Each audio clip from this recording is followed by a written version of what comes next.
તે સવારથી અત્યાર સુધી લોકોની સેવા માટે અહીંયા ગરમીમાં પણ તેઓ તમે જોઈ શકો છો.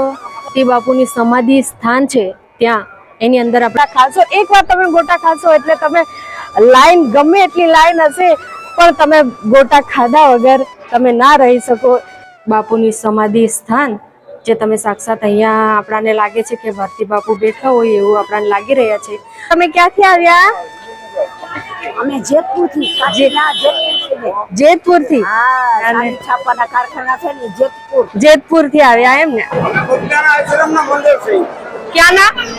બગદાણા. ત્યાંથી બગદાણાથી એટલે ત્યાંથી તમે અહીંયા સેવા કરવા માટે આવ્યા. ખૂબ સરસ સેવા કરો છો. આટલી ગરમીમાં પણ તમે બેસીને લોકો માટે કરો છો.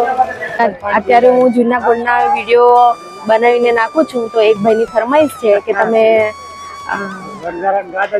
ભારતી બાપુના આશ્રમનો રસોડાનો સ્વયંસેવકોનો વિડીયો તમે એક બનાવો. તો અત્યારે હું વિડીયોની શરૂઆત કરી રહી છું. ત્યારે અહીંયા નાસ્તા માટે જે ખડે પગે હોય છે, જે અત્યારે એટલે કે અત્યારે 10 વાગ્યાથી ચાલુ છે અને અત્યારે પણ ચાલુ જ છે અને અત્યારે 11:30 થઈ ગયા છે.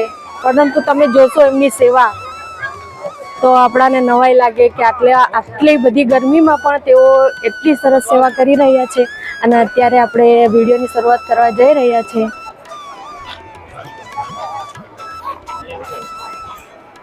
તો મિત્રો, આ છે આપણા જે સ્વયંસેવકો છે, જે સવારથી લઈને અત્યારે બપોરનો ટાઈમ છે છતાં પણ એટલા નિસ્વાર્થ ભાવે સેવા કરી રહ્યા છે તે તમે જોઈ શકો છો.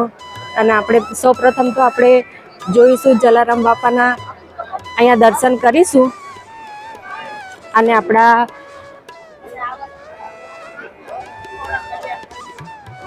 જે બાપુ છે, જય જય. અને આ છે આપણા અહીંયા જે સેવા કરી રહ્યા છે તે સવારથી અત્યાર સુધી લોકોની સેવા માટે અહીંયા ગરમીમાં પણ તેઓ તમે જોઈ શકો છો કેવી નિસ્વાર્થ ભાવે સેવા કરી રહ્યા છે.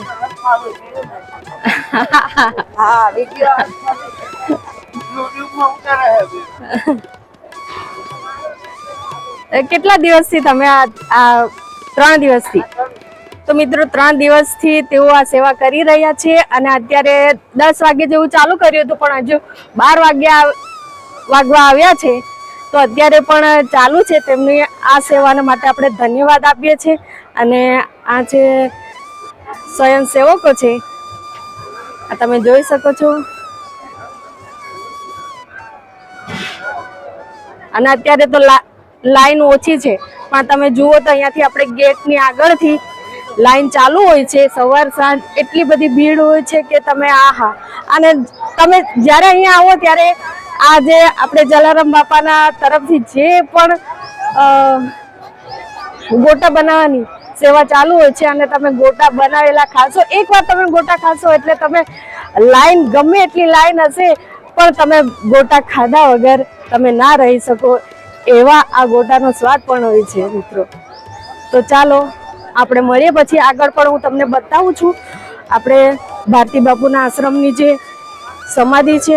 પરંતુ સૌપ્રથમ તો આપણે જેના માટેની ફરમાઈશ છે એના માટે આપણે અત્યારે જઈ રહ્યા છે કે રસોડાના જે સ્વયંસેવકો છે એમના માટે મારે ખાસ વિડીયો બનાવવાનો છે. તો મિત્રો, મેં પરવાનગી લઈ લીધી છે અને મને કીધું છે કે તમે વિડીયો બનાવી શકો છો એમ કીધું છે. તો હું આ વિડીયો તમારા માટે બનાવી રહી છું. તો વિડીયો તમને ગમે તો લાઈક કરજો, શેર કરજો વધુમાં વધુ અને અમારી ચેનલને સબસ્ક્રાઇબ પણ કરી દેજો. જય ગિરનારી. ક્યાંના? બગદાણા. ત્યાંથી બગદાણાથી આશ્રમના તમે અહીંયા સેવા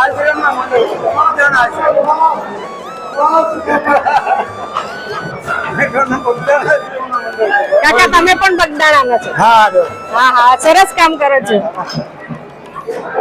છે યુવા સંગઠન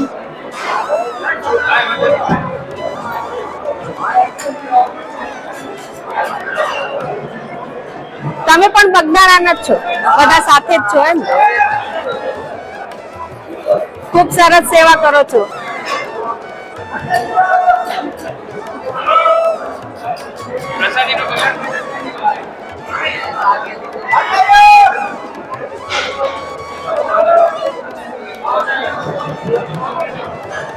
આ તમે મિત્રો જોઈ શકો છો.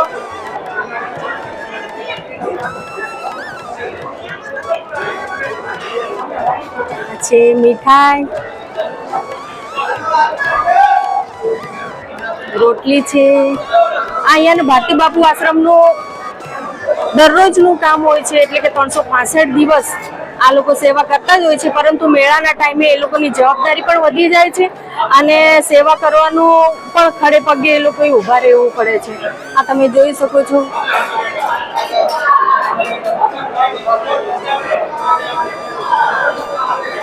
અત્યારે આપણે બહેનો પણ છે, માસીઓ છે, તેમની જોડે પણ વાત કરીશું. રસોડું તમે જોઈ શકો છો.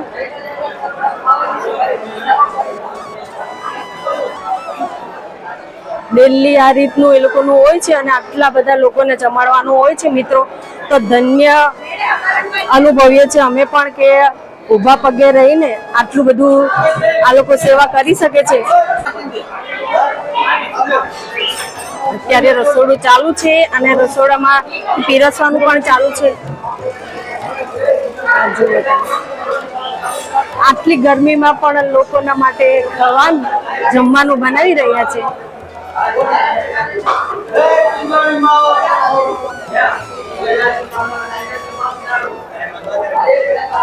તમે ક્યાંથી છો કાકા? અહીંયાના જ છો તમે? જુનાગઢ? તો ભાવનગર, બગદાણાથી? હા, એટલે આગળ જે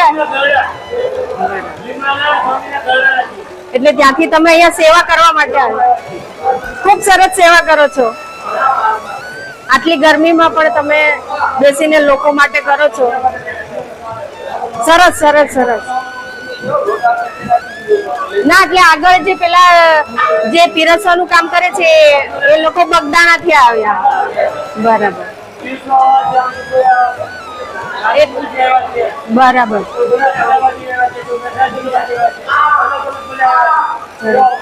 સરસ સરસ.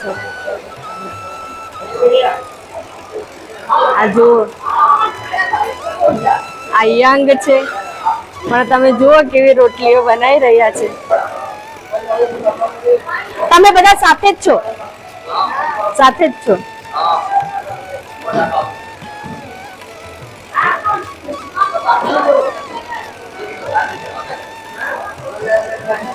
આટલી બધી ગરમીમાં તમે જોઈ શકો છો.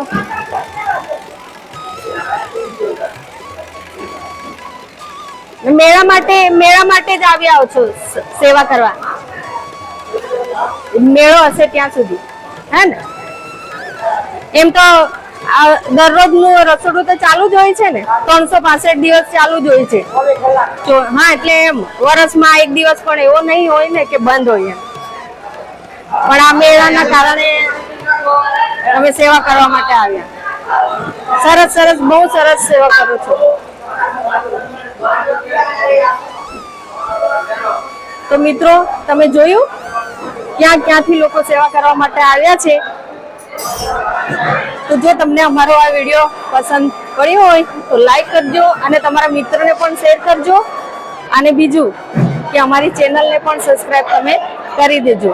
મિત્રો આપણે સમાધિ તરફ આગળ જઈએ એની પહેલા આપણે થોડુંક અહીંયાથી આપણે લેવાનું છે એ આપણે લઈ લઈશું અને આગળ વધશું. તો આ તમે જોઈ શકો છો, આ શૌચાલય પણ અહીંયા બનાવેલા છે. એક સાઈડમાં પુરુષ અને એક સાઈડમાં સ્ત્રી. એટલી સરસ સુવિધા છે અહીંયા. 24 કલાક એમ આપણે કહીએ તો ચાલે, પરંતુ 365 દિવસ તમે જ્યારે પણ આવો ત્યારે એવું તમને જોવા ના મળે કે અહીંયા પાણી પૂરું થઈ ગયું છે, કે આપણે ચકલી ચાલુ કરી હોય, નળ ચાલુ કર્યો હોય અને પાણી પૂરું થઈ ગયું હોય એવો દિવસ જોવા ના મળે. એટલી સરસ સેવા અહીંયાની છે. અને આ છે ગૌશાળા. તમે ગાયો પણ જોઈ શકો છો. બા તમે ક્યાંથી આવ્યા? અમે જેતપુર થી જેતપુર થી. હા, સાડી છાપવાના કારખાના છે ને જેતપુર. જેતપુર થી આવ્યા એમ ને? આ બાજુ આવતા રહો. તો મિત્રો અત્યારે આપણે જવાના છે સમાધિ, ભારતી બાપુની સમાધિ તરફ. તો તમે અમારા વિડીયો સાથે બન્યા રહેજો અને વિડીયો તમને ગમે તો લાઈક કરજો, શેર કરજો અને અમારી ચેનલને સબસ્ક્રાઇબ પણ કરી દેજો. અને અત્યારે આ તમે જોઈ શકો છો કે હજી શિવરાત્રીને એક દિવસ બાકી છે. મેં કાલે પણ એક વિડીયો બનાવ્યો હતો, પણ આ તમે જોઈ શકો છો આ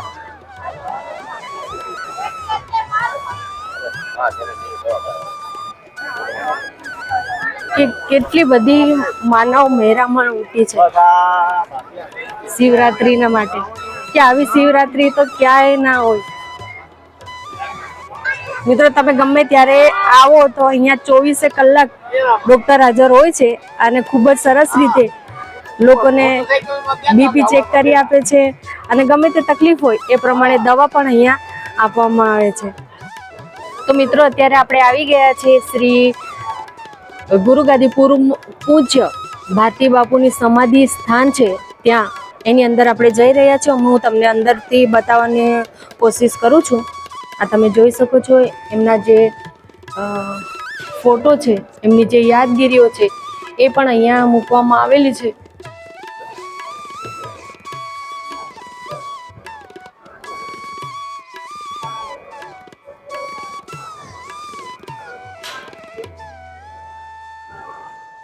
અને મિત્રો આ છે આપણા ભારતી બાપુની સમાધિ સ્થાન, જે તમે સાક્ષાત અહીંયા આપણાને લાગે છે કે ભારતી બાપુ બેઠા હોય એવું આપણાને લાગી રહ્યા છે. જો તમે અહીંયા ના આવી શકતા હોય તો તમે અહીંયા તેમના દર્શન પણ કરી શકો છો.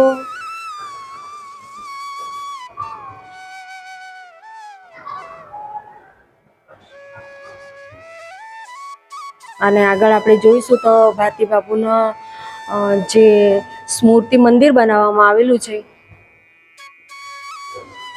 અને અહીંયા ફોટોની અંદર આપણે જોઈશું તો આપણા મોદીજી સાહેબ પણ તેમની જોડે બેઠા છે ફોટોની અંદર.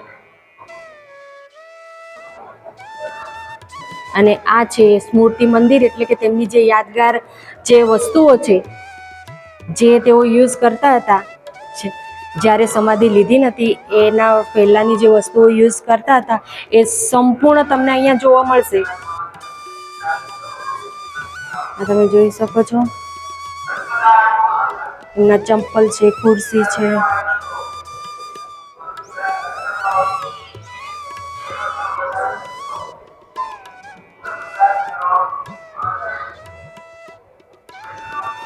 અહીંયા શંખ પણ મૂકવામાં આવેલા છે. દુર્લભ શંખ તરીકે ઓળખાય છે એવા આ જે શંખ છે એ અહીંયા મૂકેલા છે અંદર. અને મિત્રો તમે જોઈ શકો છો નાનું એવું આપણું શ્રી રામ મંદિર અયોધ્યા પણ બનાવીને મૂકેલું છે.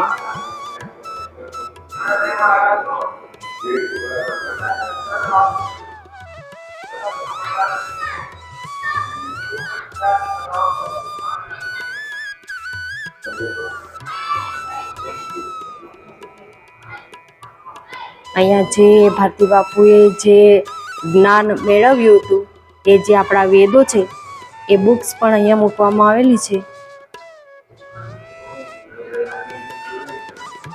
ત્યારે તો આટલા મહાન હતા. અને એમના જે આ સ્મૃતિ ચિત્ર છે, જે ફોટો છે એ પણ તમે જોઈ શકો છો.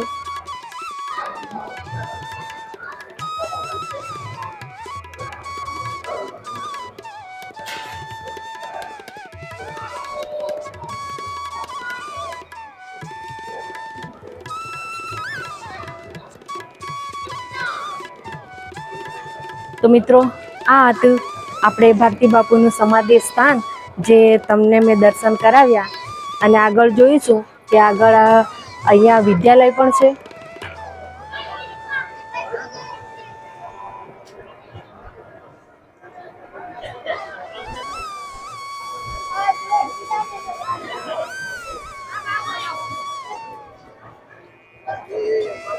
અહીંયા વિદ્યાલય પણ બનાવવામાં આવેલી છે. અને આપણે આ જોઈ શકીએ છીએ અહીંયા દરરોજ રાતે સત્સંગ પણ થાય છે. ભગવદ્ ગીતાનું સત્સંગ અહીંયા થાય છે.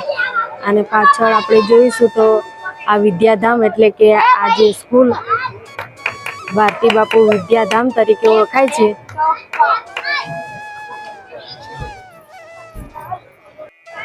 તો એમણે તો સમાધિ લઈ લીધી છે, તેમ છતાં પણ જુઓ એમની પાછળ સમાધિ લીધા પછી પણ એમના સેવકોએ એમનું જે પણ હતું એ બધું ચાલુ જ રાખ્યું છે. અને એટલું સરસ અહીંયા તમે જોશો તો લોકોને માટે ઘણી બધી સુવિધાઓ અહીંયા કરવામાં આવેલી છે કે જે પણ લોકો ગમે ત્યાંથી આવે છે તેઓ અહીંયા જ વિસામો લે છે. મતલબ કે અહીંયા તમે આવશો તો તમને અહીંયા કોઈ પણ મતલબ કે તમને કોઈ ગેસ્ટ હાઉસ કે કોઈ ધર્મશાળા કે કોઈ તમને મળશે નહીં. અહીંયા પણ તમે જ્યારે અહીંયા ભારતી બાપુના આશ્રમમાં આવશો તમને બધી સુવિધાઓ અહીંયા નિઃશુલ્ક સેવા આપણા માટે કે દૂર દૂરથી આવતા લોકો માટે નિઃશુલ્ક સેવા જ કહેવાય.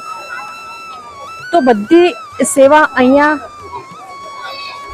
પૂરી આપણાને પાડે છે તે લોકો. તો હું દિલથી તેઓને ધન્યવાદ આપું છું, કારણ કે હું જ્યારે પણ હું પહેલાં પરિક્રમામાં આવી હતી ત્યારે પણ હું અહીંયા જ રોકાઈ હતી, કારણ કે કોઈ પણ અમને કોઈ રૂમ કે કોઈ અમને મળ્યો નહોતો. અને રૂમ મળે તો પણ આપણે જે લોકો આવે તેમને આપણાને જે એની કિંમત આપણાને પોસાય ના એટલી હદ સુધી હોય છે. પ્રાઇવેટ જે લોકો જે ગેસ્ટ હાઉસો ચલાવે છે તેમની, તો જે ગરીબ લોકો આવે એમના માટે તો એ શક્ય જ નથી કે તેઓ રૂમ બુક કરાવી શકે. અને નાવા ધોવાથી લઈને તમે જુઓ તો અહીંયા બધી સુવિધા અહીંયા લોકોને પૂરી પાડવામાં આવે છે. તો તમે જ્યારે પણ આવો ત્યારે તમને કોઈ પણ જગ્યાએ કશું ના મળે તો તમારે સીધું ભારતી આશ્રમની અંદર તમારે ભારતી બાપુના આશ્રમે તમારે આવી જવાનું, એ તમને હું કહું છું. અને અહીંયાના જે સ્વયંસેવકો છે તે પણ તમને એટલી સરસ રીતે જવાબ આપશે કે તમે જ્યારે અહીંયા આવશો ત્યારે જ તમને ખબર પડશે કે ના, ખરેખર આ આશ્રમ દિલથી લોકો ચલાવે છે. તો મિત્રો, તમને મારો આ વિડીયો કેવો લાગ્યો એ તમે જરૂરથી જણાવજો. અને મારા વિડીયોને શેર પણ કરજો.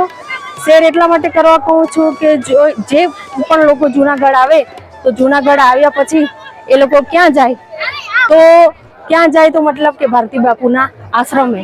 તો એ લોકો સુધી આ વિડીયો તમે પહોંચાડજો અને વધુમાં વધુ તમારા મિત્રોને પણ તમે શેર કરજો અને મારી ચેનલને પણ તમે સબસ્ક્રાઈબ કરી દેજો. તો મળશું આપણે બીજા વિડીયો સાથે. ત્યાં સુધી આવજો.